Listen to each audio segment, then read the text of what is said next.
Rabbi, we're on DAF Lamed Zayin Amud Aleph at the Gemara. The Mishnah yesterday had told us that there are certain mitzvahs that only apply in Eretz Yisrael and other mitzvahs that apply everywhere. The Mishnah said mitzvahs hatluyos ba'aretz, that are dependent upon the land, apply only in Eretz Yisrael. Mitzvahs that are not dependent upon the land, mitzvahs she'enon tluyos ba'aretz, apply everywhere. Then the Mishnah had said that the exception to that rule is Orla and Kilayim, the mitzvahs of Orla and Kilayim that apply everywhere, even though they're tluyos ba'aretz. Orla is that during the first 3 years of a tree's growth, the fruit is prohibited, and Kilayim is the prohibition of mixing different species of plants together. That applies everywhere. And Rabbi Eliezer said, even Chadash. Okay, and which Chadash, of course, is relevant to this time of year, that you need to bring the Korban HaOmer on the 16th of Nisan in order for new grain that grew over the winter to be permitted. So the Gemara, now let's go through all of it. So the Gemara now says, "My tluya umay she'ena tluya." What does it mean?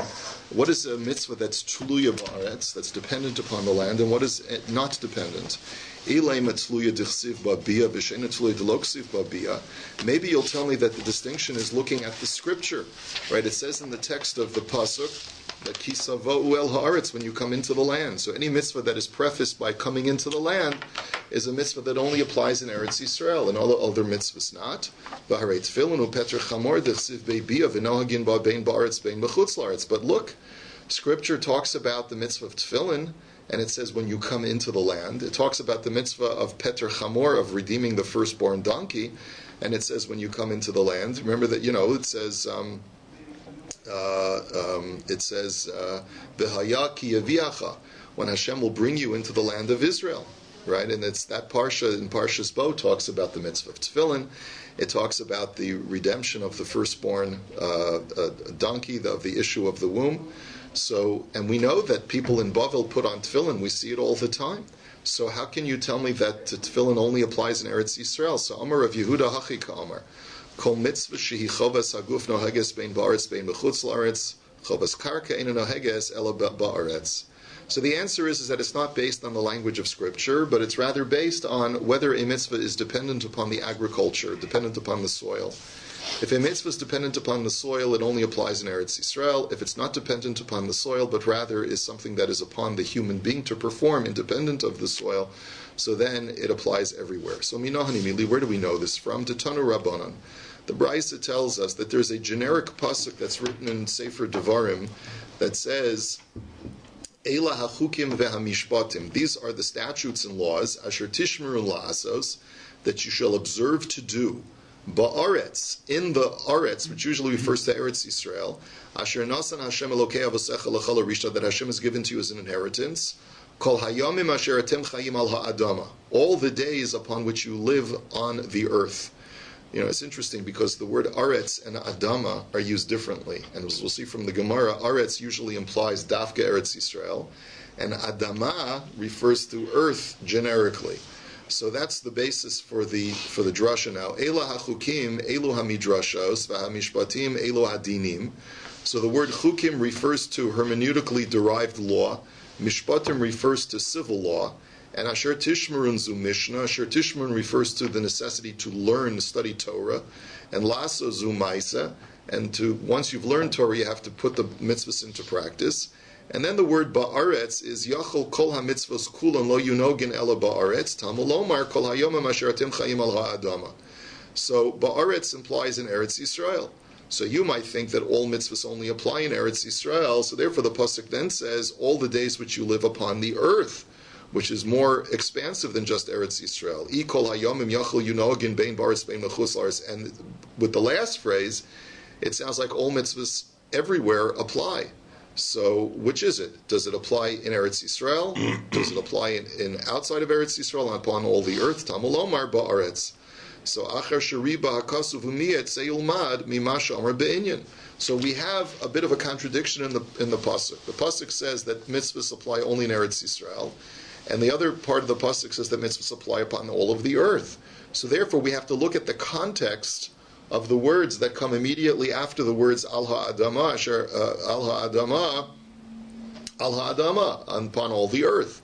And what is that? That you shall destroy all idolatry wherever you can find it. And this is, by the way, one of the 13 hermeneutic principles is davar halomed me'inyano. That, right, which is that when you look at the context of where a pasuk appears, you can understand what the pasuk is addressing. So we say that it's the last part of the pasuk is referring to the destruction of avodah zarah. Ma avodas kolchavim yuchedes sheichovas aguf noheges bein baaretz bein bechutz laaretz.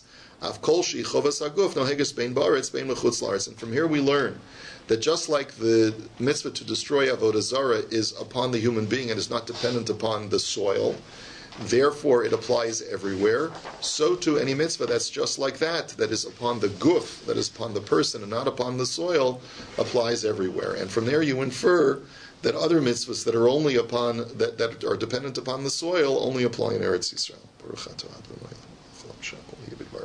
Amen. Then we said, chutz min ha'orla v'hakilayim. The Mishnah had said, the two exceptions to this rule is that even though they're agricultural mitzvahs, they apply in Chutz La'aretz as well, are Orla and Kilayim. So, Ibayalahu, Rabbi Eliezer, Lukula Polig, O Lechumra Polig. Now, really the word Vechule, or Rabbi Eliezer says, should appear after this quote, because we're really now talking about the next part where Rabbi Eliezer says that even Chadash also is applicable. Now, what does he mean? Does he mean to be makel, or does he mean to be machmer? Let's speak out what our question is.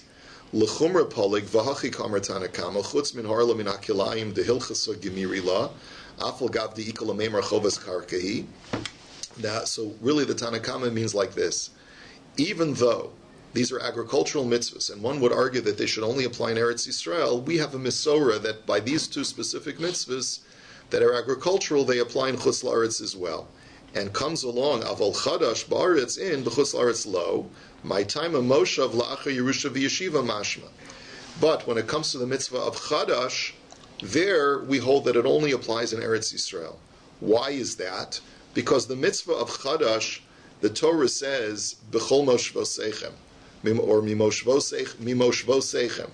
The Torah uses the word Mimoshvosechem in all of your dwellings. And in your dwelling places implies wherever you live, you have a mitzvah. However, that's not the way the Tanakama learns. The Tanakama learns Mimosh Vosechem implies that once you are settled, where are you going to be settled? In Eretz Yisrael. And what does the word Mosh Vosechem mean? After you spend time conquering the land and then dividing it and settling it among your tribes, then this mitzvah applies. And that's the way the Tanakama learns the word Mimosh Vosechem. That Chadash only applies in Eretz Yisrael, and also only after the first 14 years of Kibush and Yerusha, of conquest of the land and settling the land. Or Yerusha and Yeshiva is the way the Gemara says it. Va'asa Rabbi Eliezer l'meimar, av Chadash noeg bein ba'aretz bein mechutz la'aretz, my time of Moshav b'chol makom shatem yoshvim. And Rabbi Eliezer disagrees, and he says, no, Chadash also applies everywhere on the earth, not just in Eretz Yisrael, because I learned that the word Mimosh Vosechem does not mean after you settle in Eretz Yisrael, but rather it means anywhere that you live in the world. Because literally Mosh Vosechem means in your dwelling places. So you see there's a difference of opinion. Maybe that's how you learn the machlokes. Odilma l'kula polig b'hachi ka'amar. Or maybe Rabbi Eliezer is coming to be lenient by saying as follows: that Tanakama, Tanakama says, "Chutz min ha'orla v'hakilayim dehilchasa gemiri la v'kol shekin chadash demoshav kol makom shatem yoshvim mashma." That maybe the Tanakama is saying no, that we hold that there are three agricultural mitzvahs that apply in Chutz La'aretz: Orla, Kilayim, and Chadash. Orla and Kilayim because we have a Mesorah, like a halacha l'Moshe miSinai, and Chadash applies surely in Chutz La'aretz because it says Mosh Vosechem, which we hold, the Tanakama holds, that it means no matter where you live. Va'asa Rabbi Eliezer l'meimar Chadash eno noheg ela ba'aretz demoshav la'achar Yerusha v'yeshiva mashma. So, and Rabbi Eliezer disagrees. He says no, that the word Mosh Vosechem means after you conquer and settle Eretz Yisrael, do you have this mitzvah? And therefore Chadash only applies in Eretz Yisrael. And therefore Rabbi Eliezer is coming to be lenient and say that whereas you Tanakama hold that Chadash applies everywhere, I hold it only applies in Eretz Yisrael. Umay af akamaisa. And when Rabbi Eliezer says even chadash, he means he's going back to the first part of the sentence of the Tanakama, which was all agricultural laws apply in Eretz Yisrael. And on that, Rabbi Eliezer says, and even chadash applies only in Eretz Yisrael. So, so we have this question: who holds what? So Tashma, the Omer Abaye, Mantana de Polagale de Rabbi Eliezer, Rabbi Yishmael. So listen to what Abaye said definitively. He said, I know for a fact that the Tana who argues, the Tanakam of our Mishnah who argues with Rabbi Eliezer, is none other than a brisa that was taught in the academy of Rabbi Yishmael. Detanya l'lamedcha shekol makom shenemar bo moshav eno elo la'achar Yerusha v'yeshiva divrei Rabbi Yishmael. This brisa is talking about the mitzvah of nisachim. Nisachim are libations, which is the accompaniment of flour and oil and wine with a korban. Now, these are agricultural items which you would imagine are harder to procure if you're traveling in the desert. We know that when it comes to communal korbanos, the Jewish people offered nesachim in the midbar, and they must have gotten these products from peddlers, travelers, whatever. But the fact of the matter is that for communal korbanos, the Torah says that when they consecrated the Mishkan, for example, there were nesachim. However, the question is, when did individual korbanos require an accompaniment of nesachim? According to Rabbi Yishmael, he learns the word moshav, which the Torah uses the word moshvosechem to introduce the law of nesachim in Parsha Shlach. He says that means only after you come into Eretz Yisrael and spend the 14 years of conquering it and dividing the land and settling it. That's the way Rabbi Yishmael learns, and therefore Rabbi Yishmael says that individual karbanos do not require nesachim until after 14 years that you're in Eretz Yisrael. And Amar lo Rabbi Akiva Harei Shabbos shenemar bo moshavos v'nohages bein ba'aretz bein b'chutz la'aretz. And Rabbi Akiva says, how can you say that?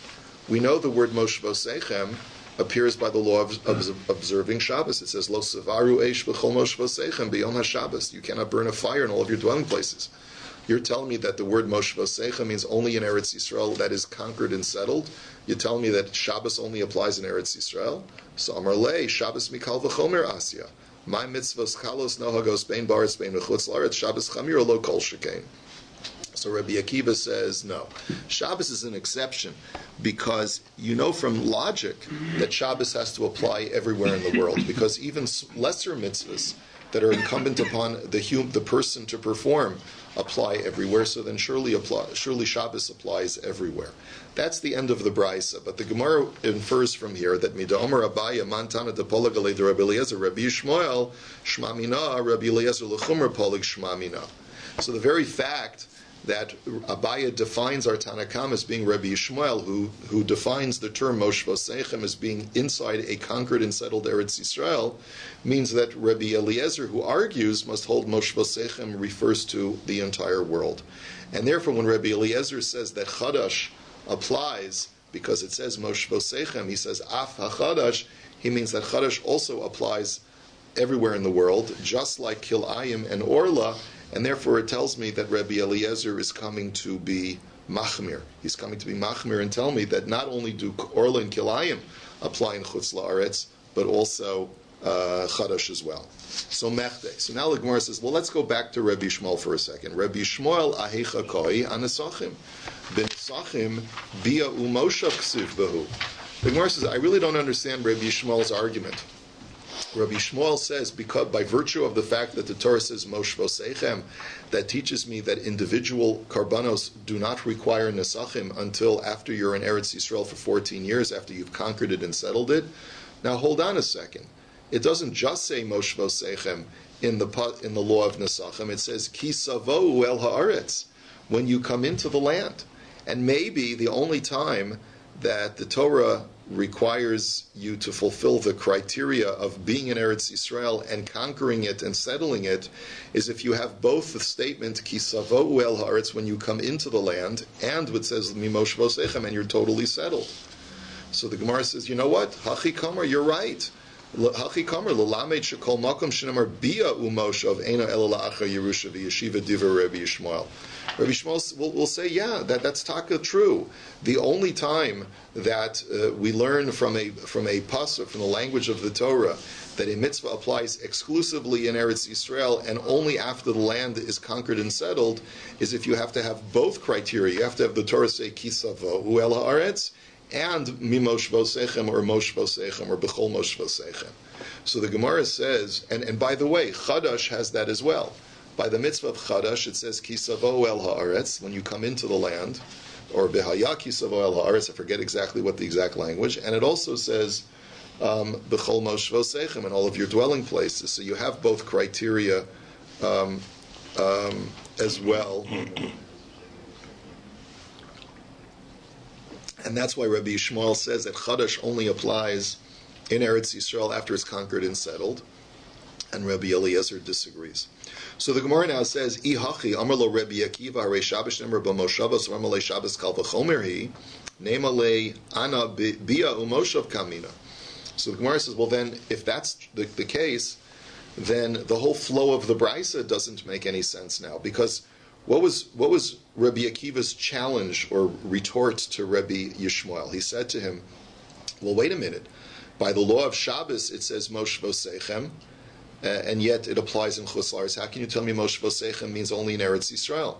Well, according to the way you've just explained, Rabbi Yishmael, he's not saying that when it just says Mosh Vosechem, it's limited to Eretz Yisrael. He's saying that it has to say Kisavo El Haaretz and Mosh Vosechem to be limited to Eretz Yisrael. So what kind of question is Rabbi Akiva asking him when he says, well, Shabbos is Mosh Vosechem? It doesn't say by Shabbos Kisavo El Haaretz, so the whole question doesn't make any sense.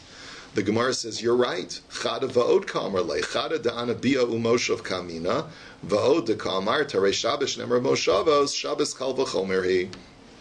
You're right. Rabbi Yishmael is really answering only one of two responses to Rabbi Akiva. Number one, Rabbi Akiva, which is not stated in the Brisa, is that you didn't understand. I don't hold that just because it says Moshavos, it's limited to Eretz Yisrael. It has to say both Kisavo El Haaretz and Mosh Vosechem in order for it to be limited to Eretz Yisrael. So therefore, Shabbos does not fall into that criteria. But second of all, even according to your own argument, that Mosh Vosechem alone means Eretz Yisrael, but Shabbos you have a Kal V'chomer for, to tell you that for sure Shabbos is pervasive throughout the world and not just limited to Eretz Yisrael. Okay, b'mai kamiflagi. So what is the machlokas between Rabbi Yishmael and Rabbi Akiva as to whether nisachim apply immediately upon entry into Eretz Yisrael, or whether you have to wait until you conquer and settle Eretz Yisrael for those first 14 years before an individual has to use nesachim with his korban. So, bekirvu nesachim b'midbar kamiflagi. Rabbi Yishmael savar lo kirvu nesachim b'midbar, but Rabbi Akiva savar kirvu nesachim b'midbar. The machlokus is, did individual people bringing karbanos in the midbar before they came into Eretz Yisrael, did they have nesachim accompanying them? According to Rabbi Akiva, they did, and therefore when the Torah says when you come into the land, then it means immediately upon coming into the land, because just like you offered nesachim in Chutz La'aretz, in the midbar, when you come into the land, Hashem says, I want you to continue that practice, like Rashi says, liyachid ba'midbar mishakarvu l'rabim, that they offered nesachim for a yachid in the midbar, just like they offered that for a communal sacrifice. Hilkach al karchach ila hatina nesachim lebama gedola lo itzrich kra shekvar teuna ve'omedes ubia murakan lohuzkara ela mipnei bamas yachid shehutra b'viyasan lagilgal kol yadalit shana uba kasav lahatina nesachim. That what the Torah is basically telling the Jewish people is that when you were in the midbar, you were not permitted to offer karbanos on a private mizbeach. You only had to you could only bring your korban to the Mishkan, and you brought libations. The chiddush is when you come into the land and you're going to be permitted to have private altars until we build the Mishkan again and set it up in Shiloh. You're going to be permitted to you have to bring nesachim on your private altars. That's the way Rabbi Akiva learns the psukim, and therefore it's not talking about waiting until you conquer the land. It's talking about immediately upon entry into the land. And according to Rabbi Yishmael, no. Individuals did not offer libations at all when they were traveling in the midbar for their personal karbanos. And therefore, when the Torah introduces the din of kisavo el haaretz, when you come into the land and you offer nesachim, it's telling you that after you settle, you conquer and settle the land, then you have to, and you want to bring individual karbanos, then you're going to have to bring nesachim with it. Only after you settle everything. After you settle everything, after you get settled, and after you build your bama gedola, you're going to have to bring the sachim when you bring an individual carbon. Now, Amar Abaye, Hai Tana Devei Rabbi Yishmael, Mapik Meidach Tana Devei Rabbi Yishmael. So Abaye now makes another point, and he says, I want you to note that this Tana Devei Rabbi Yishmael that we just learned, who says that you need both the words Kisavo El Haaretz and Moshvo Sechem to tell me that you're limited in this law only until after Bnei Yisrael conquer and settle the land, differs from the following Tana Devei Rabbi Yishmael. There's another brisa that was taught in the Academy of Rabbi Yishmael that is different in its approach. The Tana Devei Rabbi Yishmael, Hol Benemru Bios Batorah Stam, Upar Lacha Akasav Be'echad Mehen La'achar Yerusha V'Yeshiva, Av Kol La'achar Yerusha V'Yeshiva, that this brisa says that you don't need the word Moshvo Sechem. That just by virtue of the fact that the Torah says Kisavo El Haaretz implies that this mitzvah does not have any applicability until after you've already conquered and settled the land. You have to wait 14 years before this mitzvah applies. Now, how do we know this? Because it says in one case where it says Kisavo El Haaretz, it says Virishta V'Yeshavta Ba, that you shall inherit the land and you shall settle in the land. Now, where does it say that? It says it, as we'll see in a moment, by the mitzvah of appointing a king. When you appoint a king, the Torah says, when you come into the land and you shall inherit it and settle in it. So you see from that language of that pasuk that Kisavo El Haaretz alone implies you have to wait the 14 years before until the land is conquered and settled before this mitzvah of Melech applies. So you have a machlokas here. In the previous Tana Devei Rabbi Yishmael, you need to have both the phrase Kisavo El Haaretz and the phrase Mimoshvo Sechem to teach me that. According to this brisa, no, I use a binyanav from the law of Melech to tell me that just the phrase Kisavo El Haaretz is sufficient to teach me that halacha that you have to wait the 14 years before this mitzvah comes into operation. The idach. But what about the first brisa? Why does the first brisa say you need the word Moshvo Sechem as well? Mishum dahava melechu bikurim shnei ksubim aboim ke'echad v'chol shnei ksubim aboim ke'echad ein melamdin. The answer is very simple, because the first Tana Devei Rabbi Yishmael holds that you have actually two sources, where it says Kisavo El Haaretz and Virishta V'Yashavta Ba, and you will inherit the land and settle it. And when you have two psukim that teach you exactly the same law, then as we said previously, it's localized to only those two cases, whereas all other cases the mitzvah applies right away.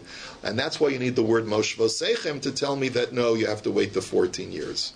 V'idach tzrichi, de'ikas of Rachmana Melech v'lokas of Bikurim, havamina Bikurim deka mishani la'alter, v'kas of Bikurim v'lokas of Melech, havamina Melech dedarko lechabesh la'alter.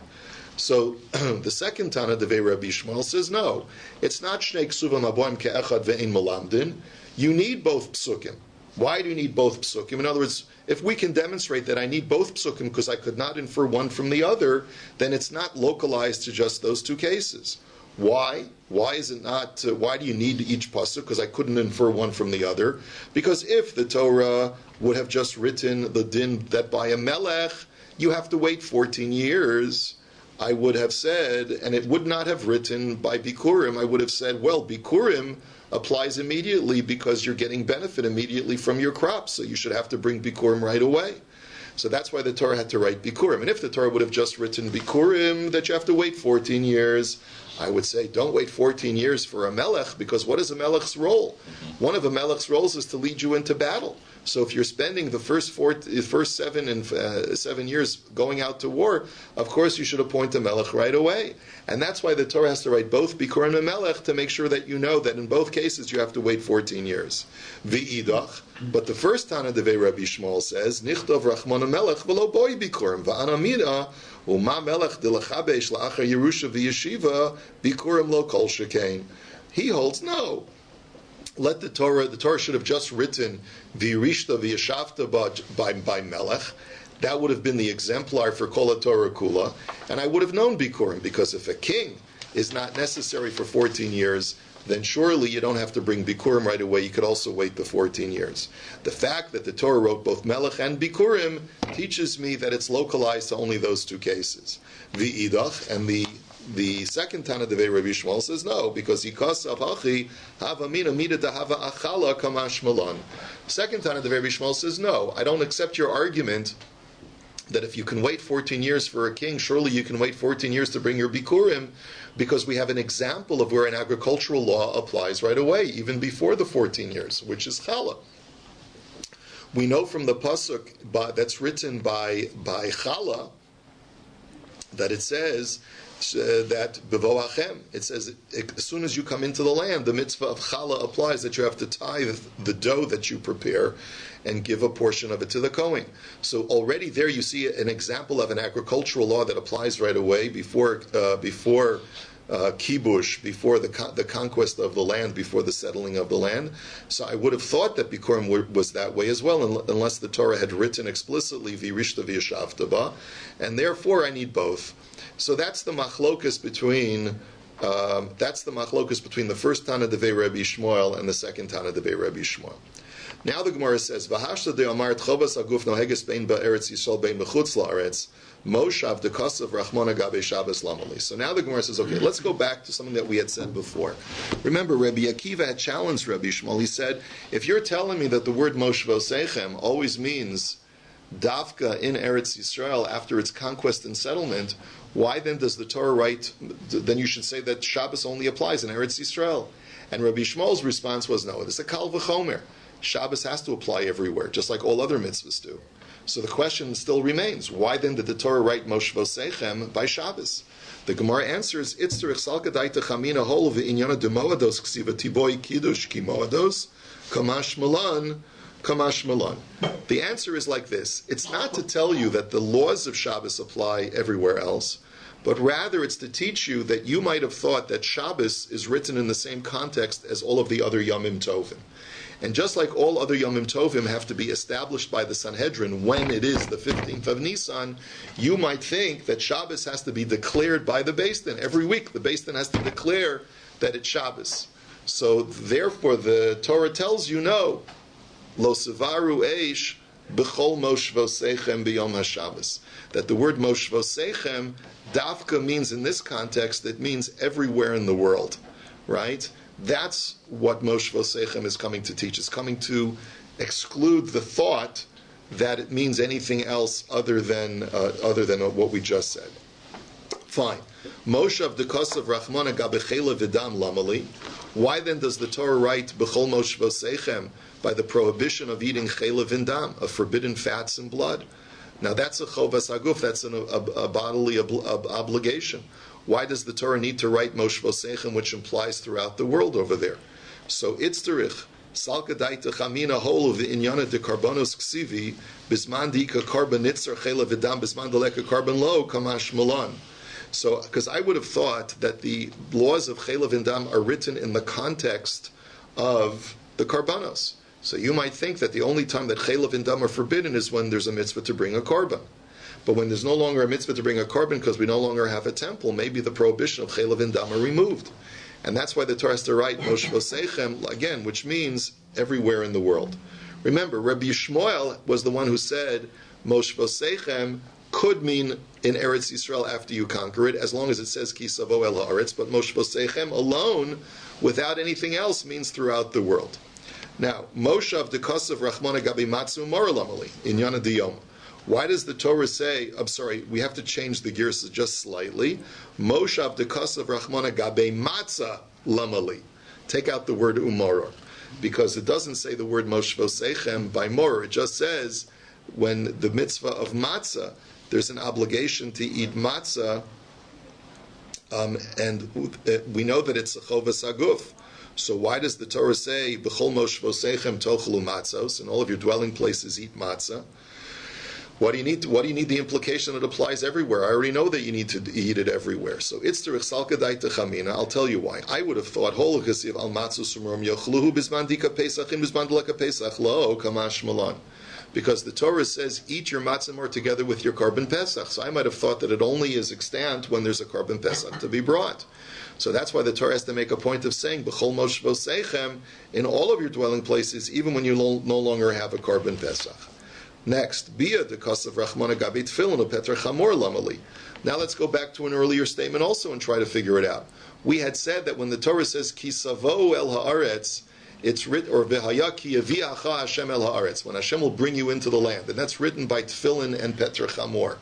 Why? If Tfilin and Petra Chamor are Chovas Aguf, are a physical bodily obligation, why does the Torah have to say when God brings you into the land? It clearly applies even when you're not in the land. So why does the Torah have to can link it to Eretz Yisrael? Hahumi boile lichedetana devei Rabbi Yishmael asay mitzvah zu shebishvila tikanes la'aretz. Wow, very powerful line in the Gemara. That the Torah is telling you that if you faithfully fulfill the mitzvah of tefillin, in that Zechus, Hashem will let you come into Eretz Yisrael. Wow. Now, Bishlam Lamanda Omar Moishav Kol Makom Shatem Yoshvim Mashma Henu Dichsev Ayochlu Me'avor Haaretz Mimacharas HaPesach Mimacharas HaPesach Achol Me'ikor Lo Achol Alma Akruv Omer V'Hader Achol. Okay. Let's go back to this discussion about what the words Moshvosechem means.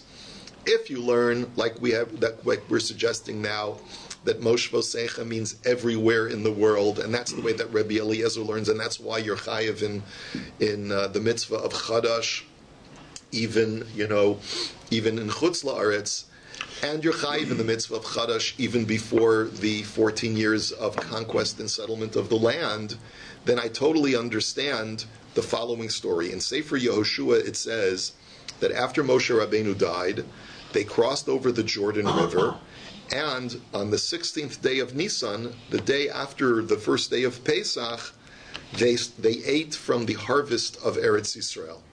And that implies that they did not eat the harvest any from Eretz Yisrael before then, because they had to wait to bring the Korban Omer before they could eat Chadash.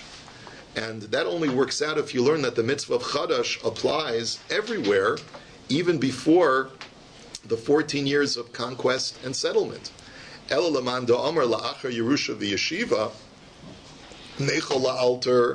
if you tell me that the word Moshvosechem means like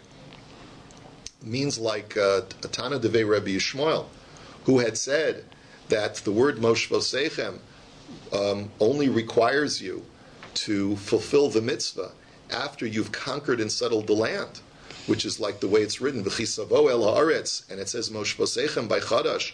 He says that means that the mitzvah only applies after the 14 years. Then why did they have to wait until the 16th of Nisan before eating the harvest of Eretz Yisrael? They could have eaten the harvest of Eretz Yisrael anytime, because the mitzvah of Chadash did not yet apply. So the Gemara says, that's not a kasha, lo havut tzrichi. They didn't need the harvest of Eretz Yisrael until the 16th of Nisan. You know why? Not because it was usher before then, but because they had enough food supply to keep them going until the 16th of Nisan. Why?